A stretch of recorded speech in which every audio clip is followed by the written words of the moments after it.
traiter aujourd'hui. Le micro, on va laisser.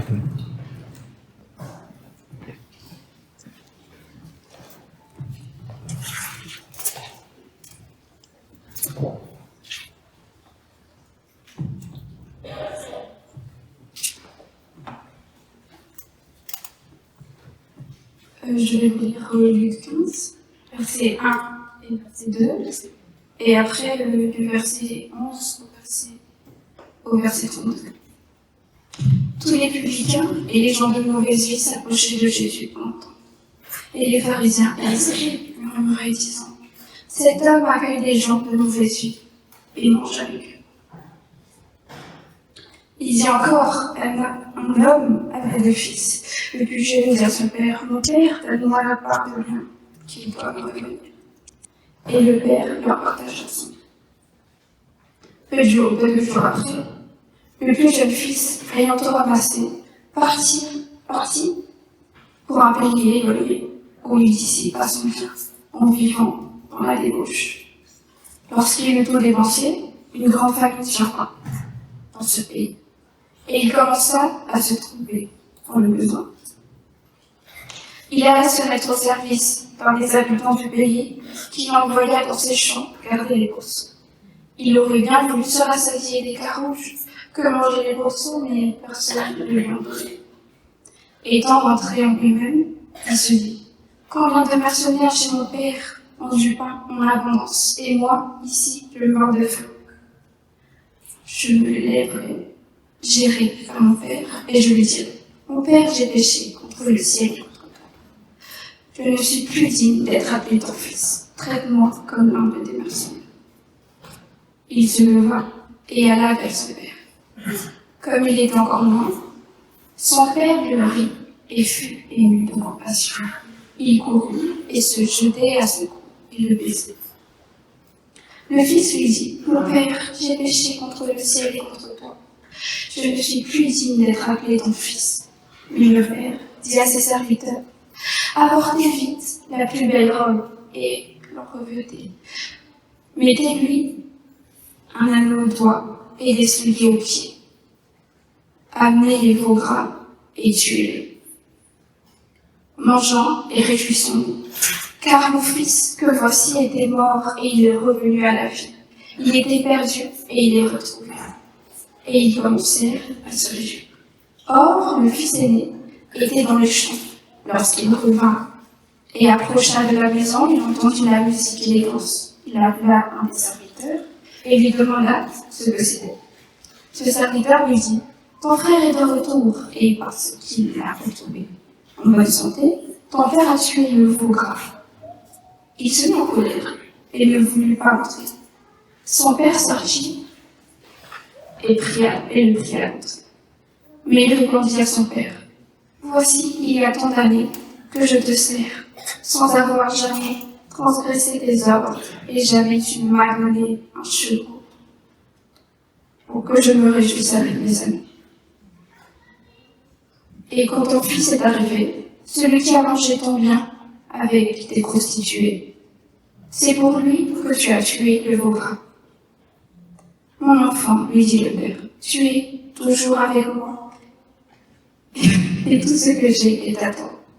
Mais il fallait bien s'égayer et se réjouir, parce que ton frère, que voici, était mort, et qu'il est revenu à la vie, parce qu'il était perdu, et qu'il est retrouvé. Merci. Merci, Noémie. C'était donc le passage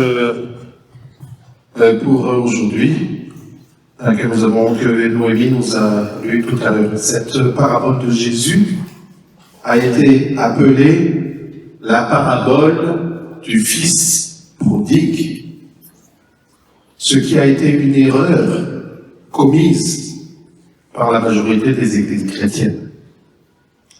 C'est juste occulter l'enseignement de Jésus sur le sujet.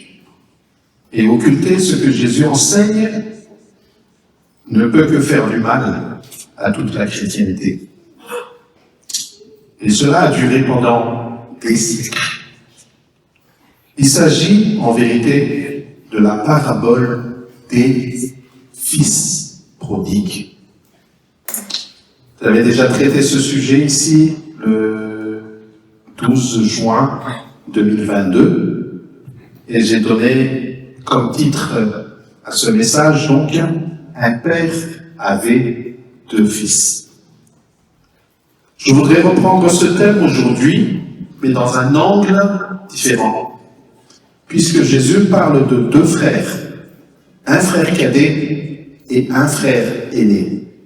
Il est nécessaire de les comparer et de les opposer. La raison pour laquelle c'est important, c'est parce que nous sommes tous plus ou moins soit l'un, soit l'autre. Je prie que le Seigneur parle aujourd'hui à chacun d'entre nous. Prions. Notre Père, je te prie que ton Saint-Esprit ouvre les yeux de nos pensées et les yeux de nos cœurs. Aujourd'hui, si nous allons voir ensemble ce que cette parabole que ton Fils Jésus a dit à ce moment-là, à cette foule qui l'écoutait, parle à chacun d'entre nous et transforme-nous par ta parole. Au nom de ton Fils Jésus, je prie. Amen. Dès les versets 1 et 2, les jeux sont lancés par le récit de Luc. Versets 1 et 2. Tous les publicains et les gens de mauvaise vie s'approchaient de Jésus pour l'entendre. Et les pharisiens et les scribes murmuraient, disant « Cet homme accueille des gens de mauvaise vie et mange avec eux. » Jésus s'entretenait devant tout le monde avec les publicains et des gens de mauvaise vie. Les publicains étaient des fonctionnaires à la botte des Romains. C'étaient les collecteurs d'impôts. On les appelait aussi les péagers. Ils collectaient des péages. Le peuple pourrissait dans la misère. L'eau et l'électricité étaient souvent coupées. Les hôpitaux ne fonctionnaient pas comme il fallait. Les routes étaient mal entretenues. Les gens mouraient de faim ou quand ils mangeaient, ils mouraient d'intoxication alimentaire. Les rues étaient sales et puantes. Les gens n'arrivaient pas à joindre les deux bouts. Le pouvoir d'achat était au plus bas. Et les soldats romains soumettaient le peuple. Ils arrêtaient ceux qui osaient parler. Il suffisait de faire des posts contre les Romains sur Facebook pour être mis en prison. Les gens croulaient sous les dettes. Et pourtant, de nouvelles taxes sont créées à tout bout de champ par le gouvernement. Et les publicains étaient ceux qui mettaient la pression sur les citoyens pour qu'ils payent ces taxes. En plus, ils les rackettaient. Ils se faisaient un surplus d'argent en volant ceux qui n'arrivaient pas à payer à temps. Ils se construisaient des villas de luxe, s'achetaient des voitures de luxe, ils organisaient des fêtes sur le dos du peuple. C'étaient des fonctionnaires corrompus jusqu'à la moelle. C'étaient des voleurs. Et on les détestait. Et Jésus mangeait avec eux. Au su et au vu de tous. Il y avait aussi à la table de Jésus des gens de mauvaise vie. C'étaient des pécheurs notoires, des immoraux, des impies. Ils péchaient au grand jour. Jésus les a accueillis et a mangé avec eux. Les pharisiens et les scribes regardaient la scène. Jésus avait vraiment le sens de la provoque. En ce temps-là, il y avait plusieurs partis religieux en Palestine, comme il y a encore des partis religieux aujourd'hui à Tama. Il y a les pharisiens, les sadducéens et bien d'autres, comme les esséniens, les hérodiens, les zélotes, etc.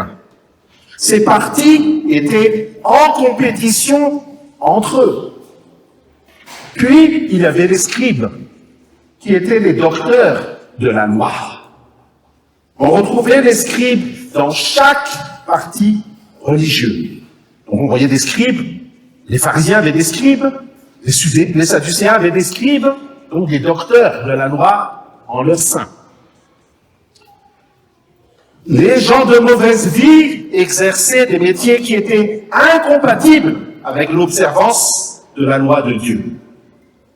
L'opinion rabbinique juive affirme que nul ne doit s'associer à un impie.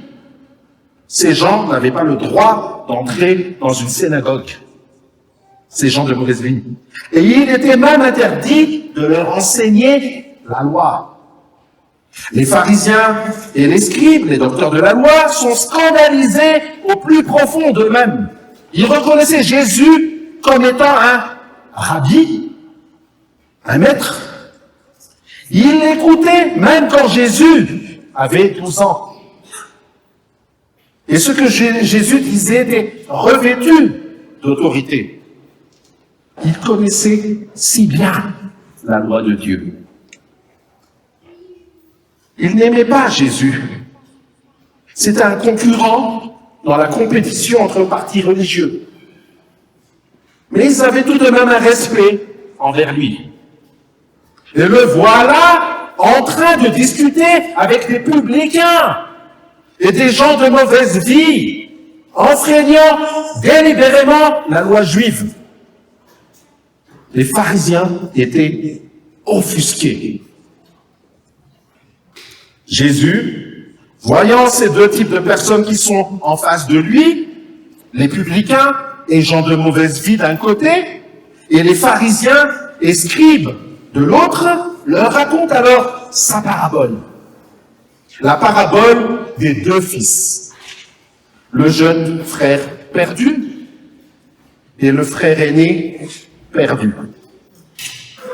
Le jeune frère demande sa part d'héritage à son père encore vivant. C'était souhaiter la mort de son père. Ce qu'il veut, ce qu'il recherche, ce qu'il aime, ce qu'il adore, ce n'est pas son père. Ce sont les affaires du père. J'en ai assez de ma relation avec lui. Je veux mes affaires maintenant. Ma relation avec toi n'est qu'un moyen pour arriver à mes fins. Un père moyen-oriental, donc du Moyen-Orient, face à une situation similaire, serait devenu violent, le chasserait de sa maison. Mais ici, le père partagea ses biens entre eux. En gros, sa propriété. Perdre sa terre dans une culture orientale, comme c'est le cas à Madagascar, c'est perdre sa position dans la communauté. C'est perdre son identité qui est rattachée à cette terre. C'est perdre sa vie. Ce jeune fils, ici, veut détruire la vie de son père.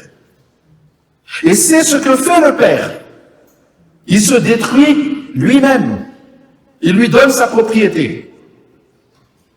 Au lieu de se mettre en colère, au lieu de riposter, au lieu de rejeter son fils, ce père maintient l'amour qu'il a pour son fils. Un amour rejeté. Son fils ne l'aime pas. Il maintient son amour envers son fils. Puis le fils dilapide tout ce qu'il possède. Il finit dans la boue, dans une porcherie. Il réalise sa bêtise à un certain moment et veut revenir vers la propriété de son père, où il est prêt à devenir comme un esclave, un mercenaire dans la propriété de son père. Son comportement est simple. Lorsqu'on viole les principes de la communauté, s'excuser ne suffisait pas. Il fallait réparer les torts. Et c'est ce que le Fils fait. Il veut se racheter, réparer les torts, revenir chez le Père pour se dédommager, pour rembourser. Il revient. Le Père l'aperçoit au loin et il court. Si habituellement, ce sont les enfants qui couraient, ici, c'est le Père qui court vers lui, comme un enfant. Il l'embrasse, heureux de voir son fils revenir. Le fils commence à balbutier des choses. « Papa, Ada, j'ai un plan de remboursement. » Le père ne l'entendra même pas. Il dit, prends la plus belle robe, ma plus belle robe. Je n'attendrai même pas que tu te laves, que tu prennes un bain, que tu fasses tes preuves. Nous allons faire la fête. En fait, il dit au fils, tu ne vas aucunement mériter ton retour dans la famille. C'est moi qui te ramène. C'est moi qui ai couru vers toi. Maintenant, concernant le grand frère, le frère aîné, quand il apprend la nouvelle, il est furax, il est furieux, il est contrarié par le coup de la fête. Son plus gros problème est le veau gras. Tu lui as donné un veau. Je n'ai même pas eu droit à un chevreau. Pour faire la fête avec mes potes, tu lui donnes un veau. Tu invites tous les gens du village.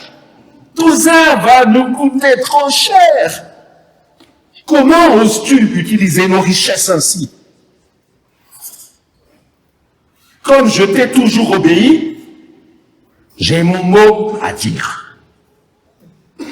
J'ai des droits sur tes biens. En fait, il est en train d'insulter son père. Il insulte le père. Il lui manque de respect. Et il humilie son père en ne venant pas au festin donné par son père. Il l'humilie publiquement. Que fait le père? Il dit, mon fils, mon enfant. Nous ne savons rien de l'issue de cette histoire de famille. Jésus ne nous en dit rien du tout.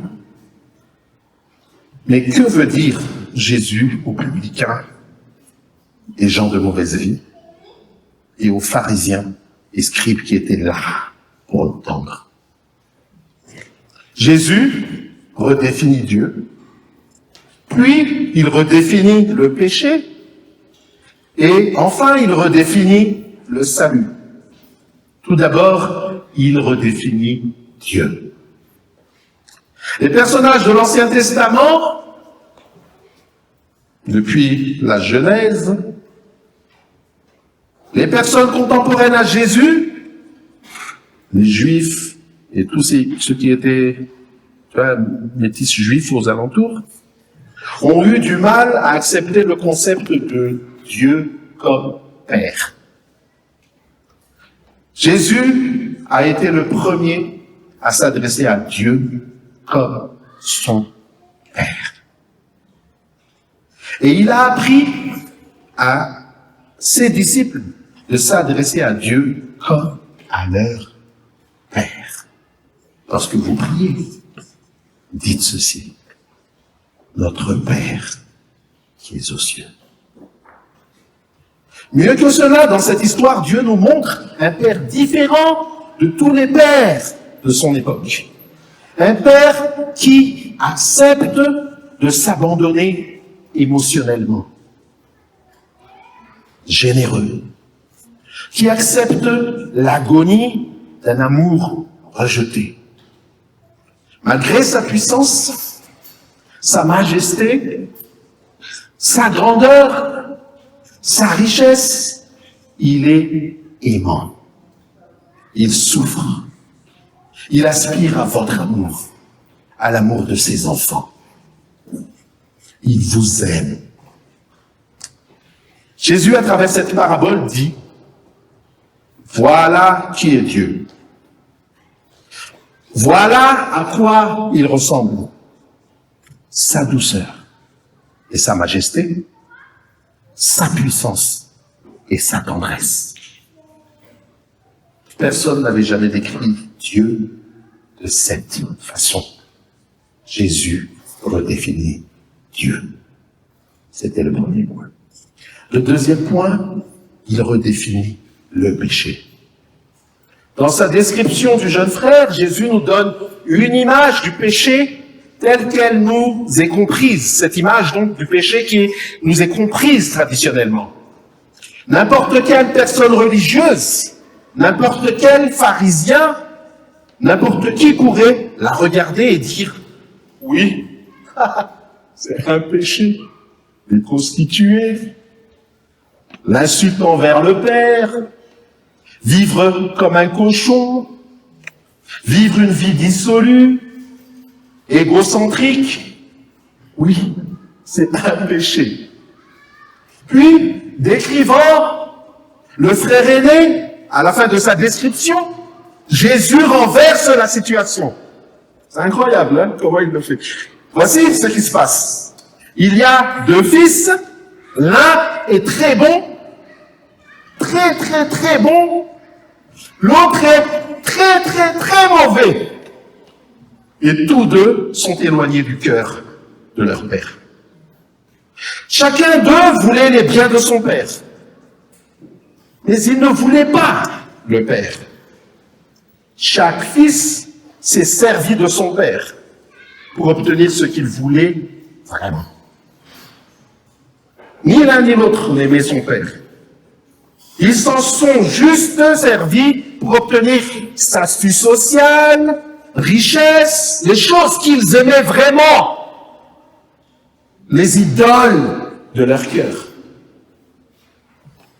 L'un y est parvenu en étant très bon,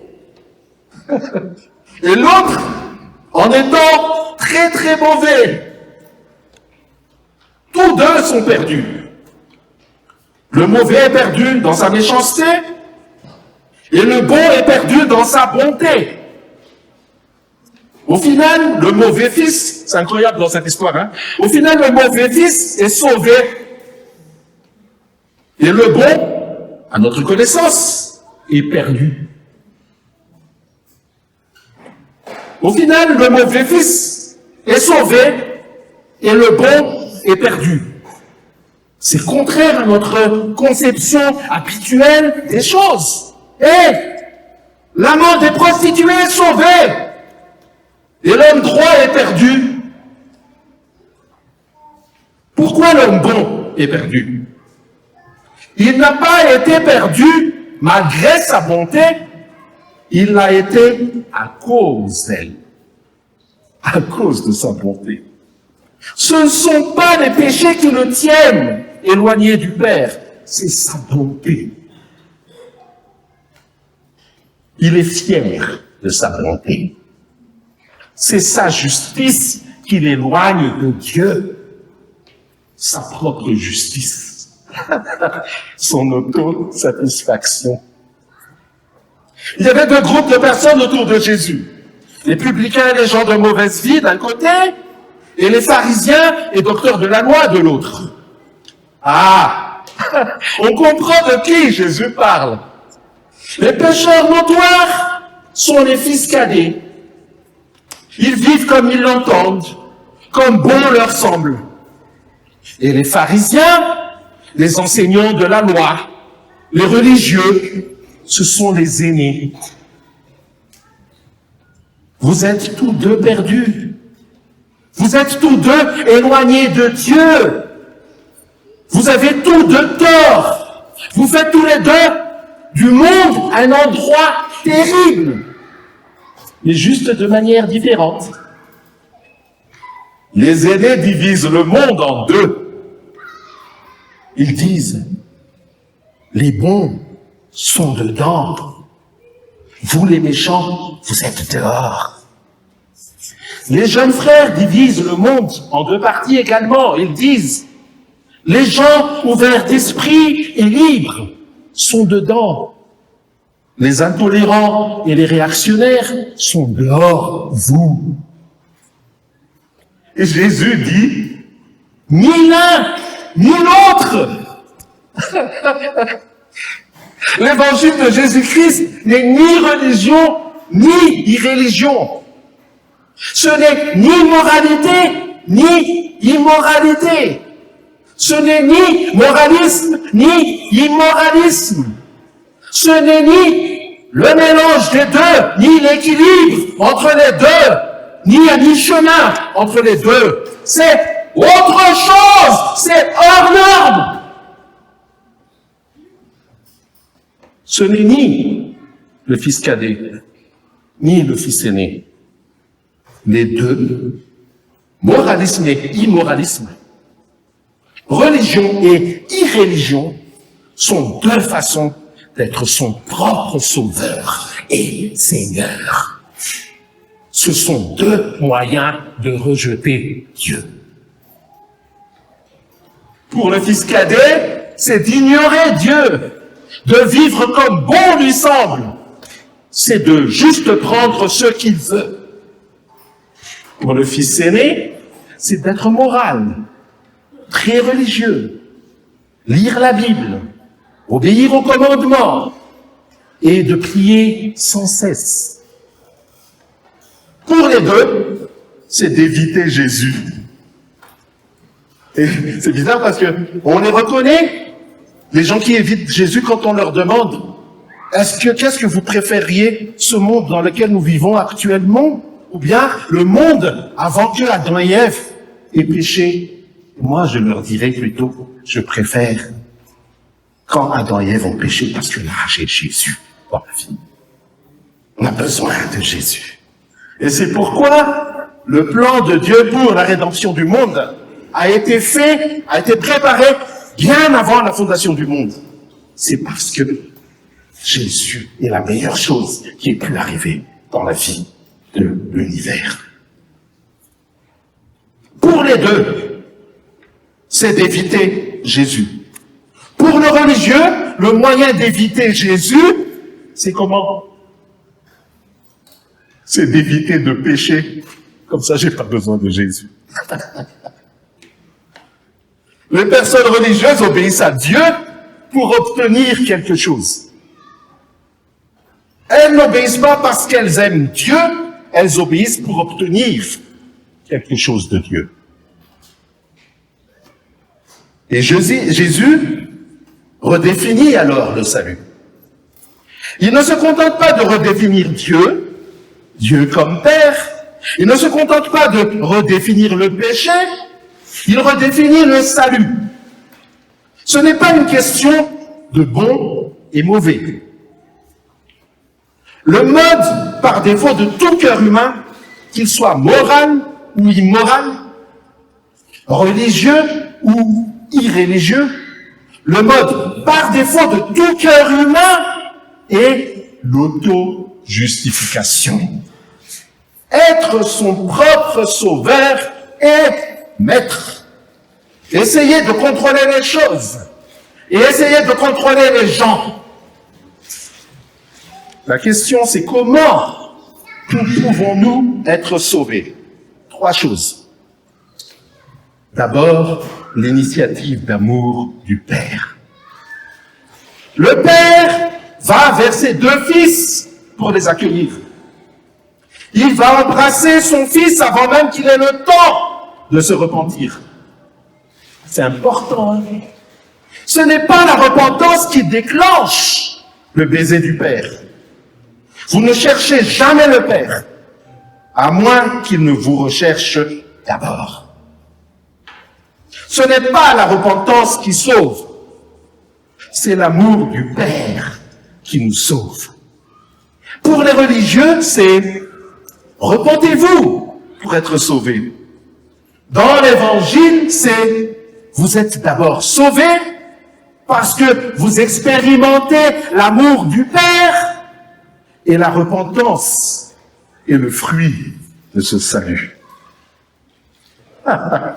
L'évangile est tout aussi offensant pour les personnes morales et religieuses que pour les personnes immorales. La deuxième chose, c'est d'apprendre à se repentir d'autre chose que des péchés.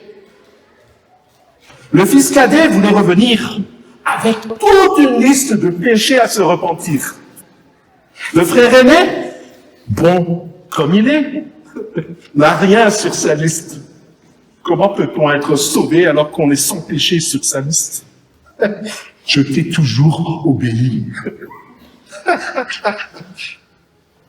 Personne n'est sans péché, bien sûr. Lorsque les pharisiens pêchent, qu'est-ce qu'ils font? Pourquoi ils pêchent d'ailleurs? Enfin, pourquoi ils se repentent quand ils pêchent? Parce qu'ils se sentent coupables d'avoir péché. Et lorsqu'ils pêchent, ils se repentent. Une fois leur repentance terminée, il reste des pharisiens. Il reste des pharisiens. Un chrétien est quelqu'un qui se repent de ce péché et qui apprend à se repentir des raisons pour lesquelles il a bien agi. Je répète. Un chrétien est quelqu'un qui se repent de ses péchés et qui apprend à se repentir des raisons pour lesquelles il a bien agi. Repentons-nous de nos péchés. Et repentons-nous aussi de nos bonnes actions qui sont motivées par notre justification, notre propre justice. Repentez-vous non seulement de vos mauvaises actions, mais aussi de vos bonnes actions. Lorsque vous réalisez cela, tout change, tout. Tout dans votre vie change. Votre façon de voir les gens qui sont différents de vous, votre façon de vivre, votre relation à Dieu, tout. C'est ce que l'on appelle la nouvelle naissance. La troisième chose, c'est d'être touché et ému par le prix à payer pour votre retour à la maison. Tout est dans la motivation. La motivation est la différence entre un chrétien et un pharisien. Le pharisien obéit à Dieu pour obtenir quelque chose, des choses, y compris la faveur de Dieu. Ok? Y compris la faveur de Dieu. On entend souvent des paroles du genre « Oh, je fais ceci et cela pour plaire à Dieu. » Ou « Je fais ceci ou cela pour Dieu. » Ou on a aussi des chants qui disent quelque chose de ce genre. « Ah, je te donne ma vie, je te donne tout. » C'est comme si on avait quelque chose à me donner. Ou je te donne ce que j'ai de meilleur. Des chants pharisaïques. Ouais, Martin Luther a dit « Dieu n'a pas besoin de tes œuvres. » Mais ton prochain, si. Dieu n'a pas besoin de tes œuvres, mais ton prochain, oui, il en a besoin.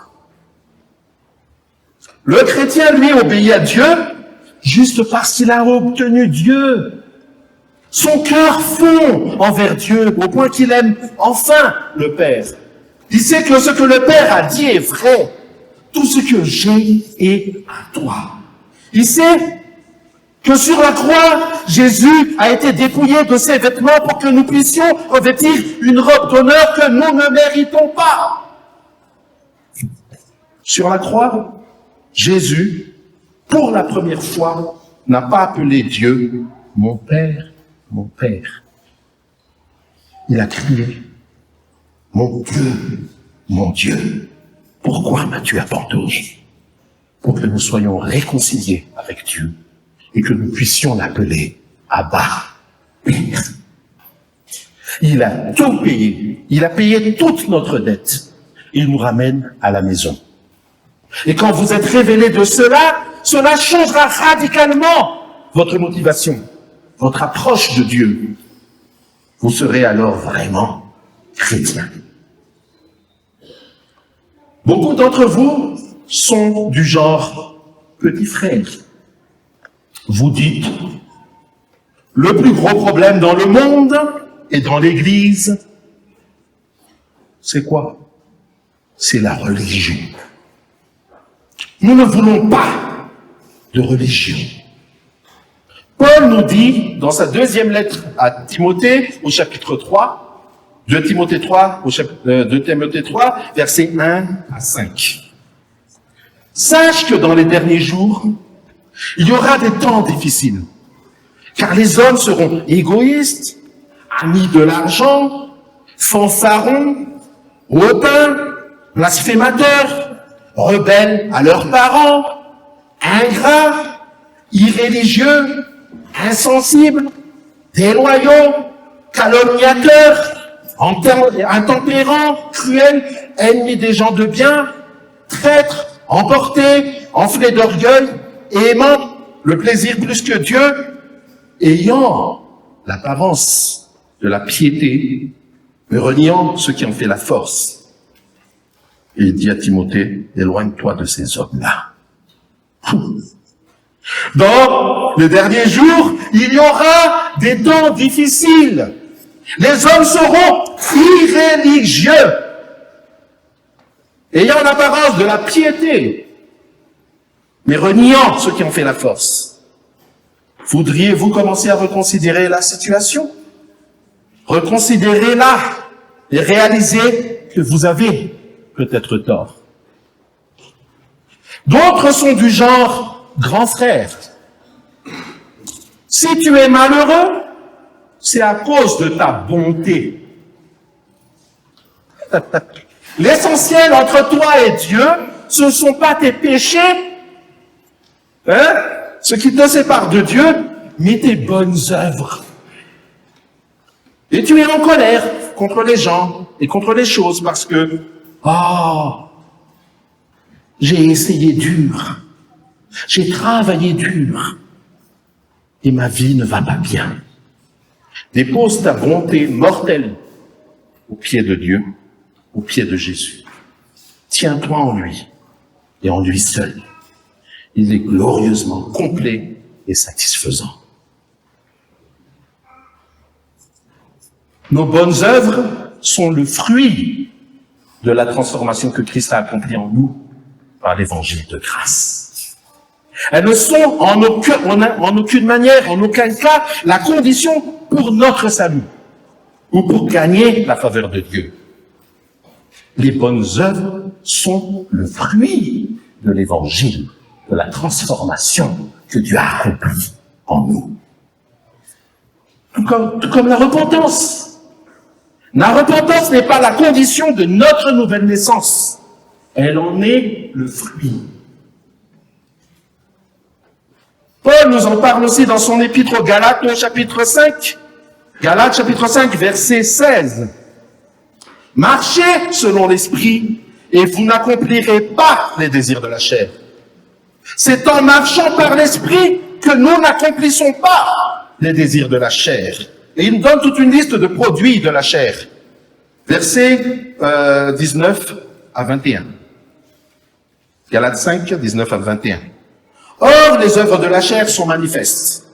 Ce sont l'impudicité, l'impureté, la dissolution, l'idolâtrie, la magie, les inimitiés, les querelles, les jalousies, les animosités, les disputes, les divisions, les sectes, l'envie, l'ivrognerie, les excès de table et les choses semblables. Je vous dis d'avance, comme je l'ai déjà dit, que ceux qui commettent de telles choses n'hériteront point le royaume de Dieu.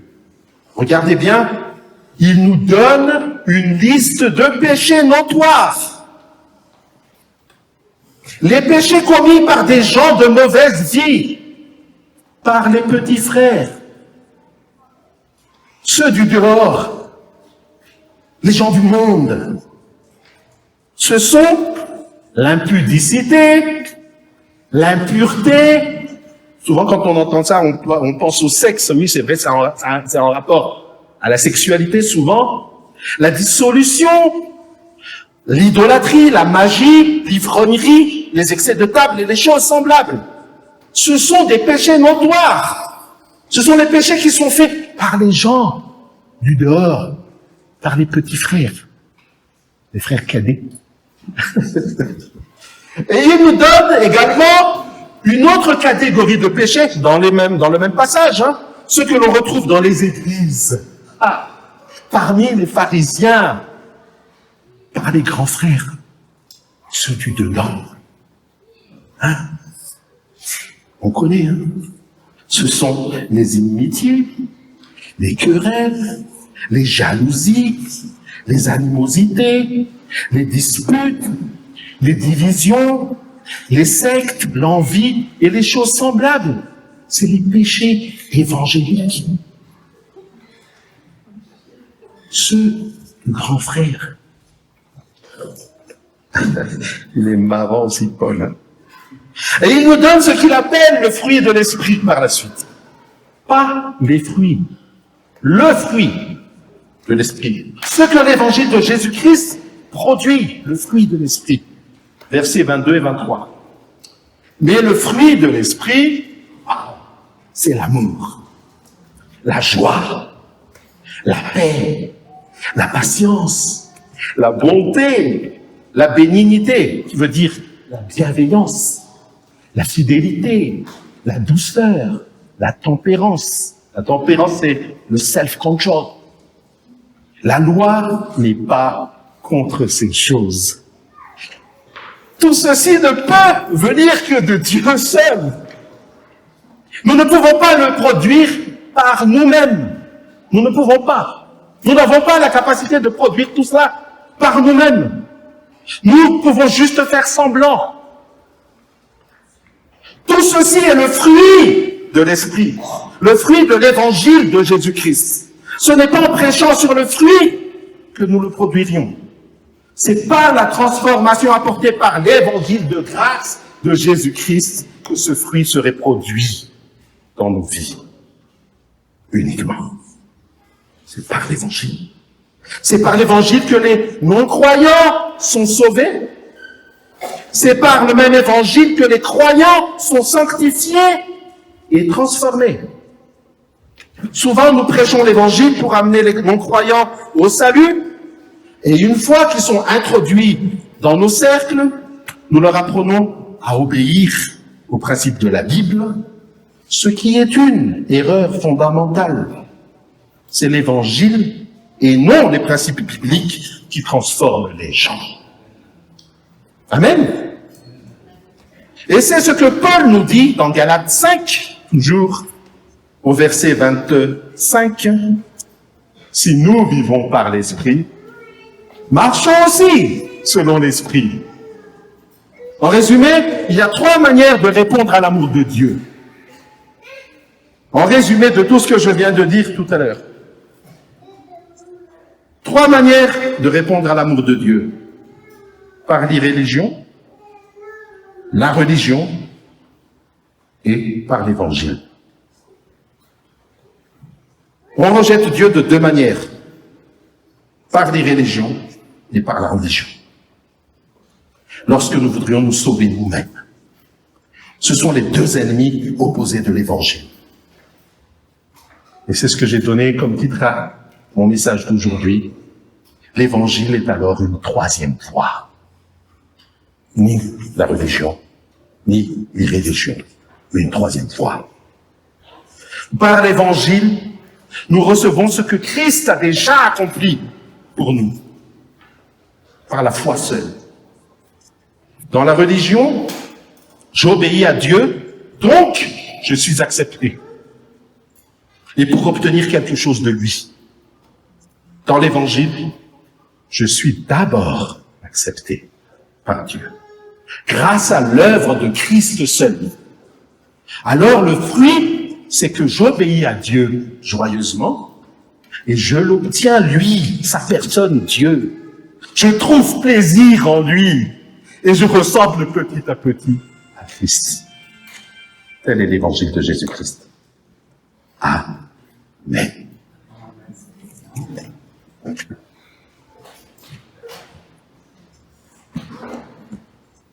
Je laisse la réponse tout de même. Denis aussi, je pense.